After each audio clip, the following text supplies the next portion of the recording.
guys, this is Uber Ed. I'm on the road heading off to Dallas today to do some driving, do some work, and thought I'd bring you guys episode number 2. I will be paying attention to the road, even though I am driving.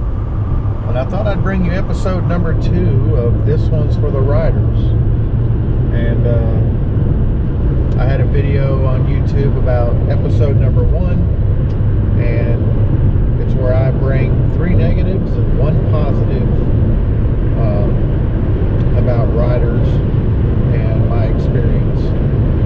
But no further ado, the first item I'm going to talk about today is when you get in a driver's car, don't set items on the dashboard.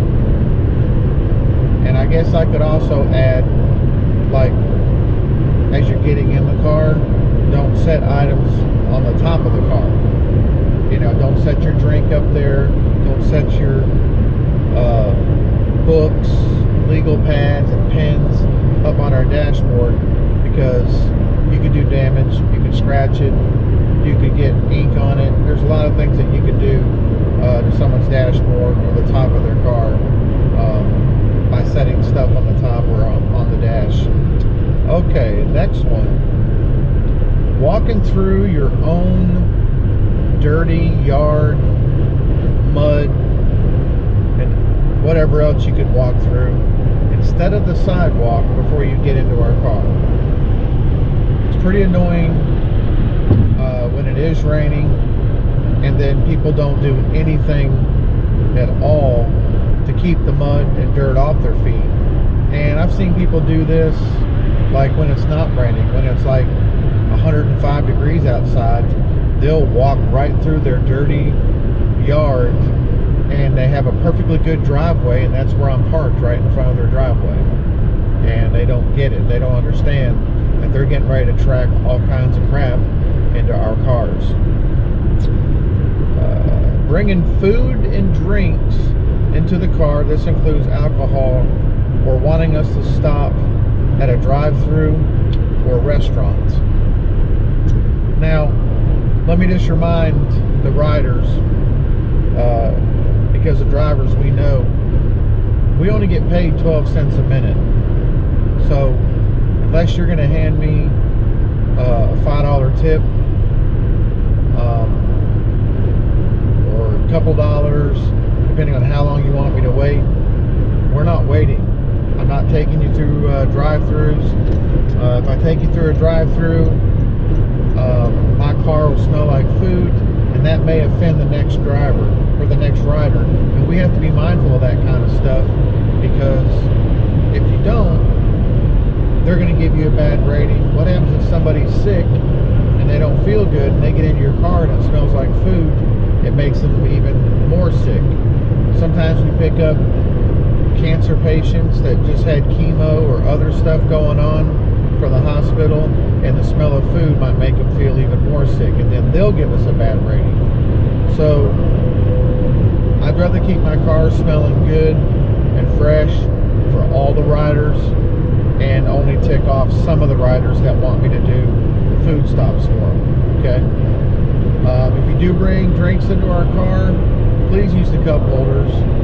I had a couple guys in my car last week. It was almost a 40-mile trip, but they left their empty water bottles in the back of my leather seats. So that wasn't cool.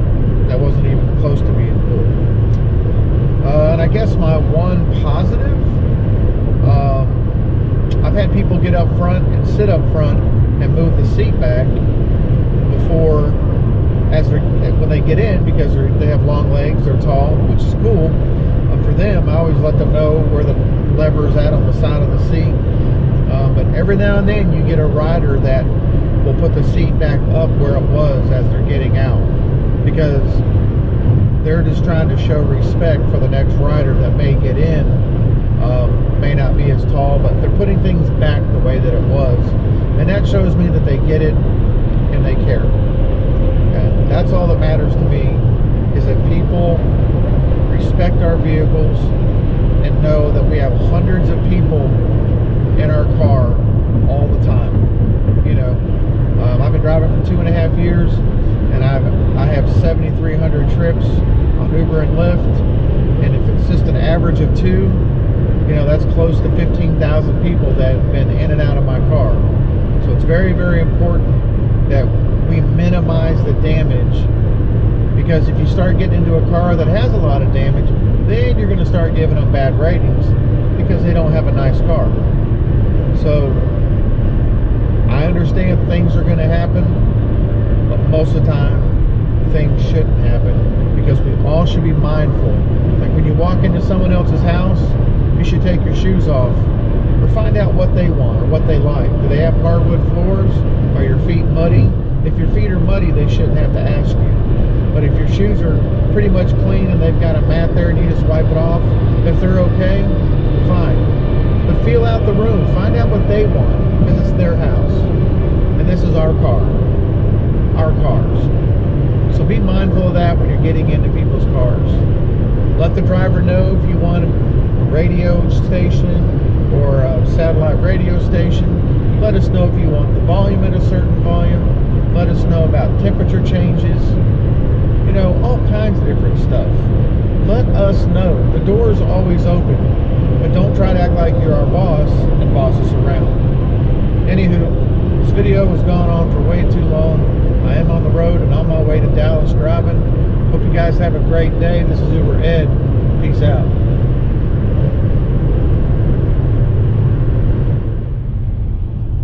So guess what I just realized? Lyft now gives us 6 destination filters, but guess what? If you turn on a destination filter, and even if you don't use it, they still take it away from you. I find that to be pretty shitty, pretty low-handed, but that's okay.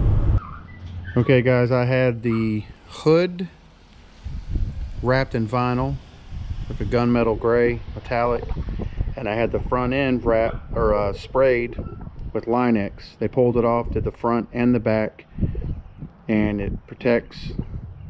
You can literally take your hand and it's not going to hurt anything. All right, so we're going to go around the front and then I'm going to back out.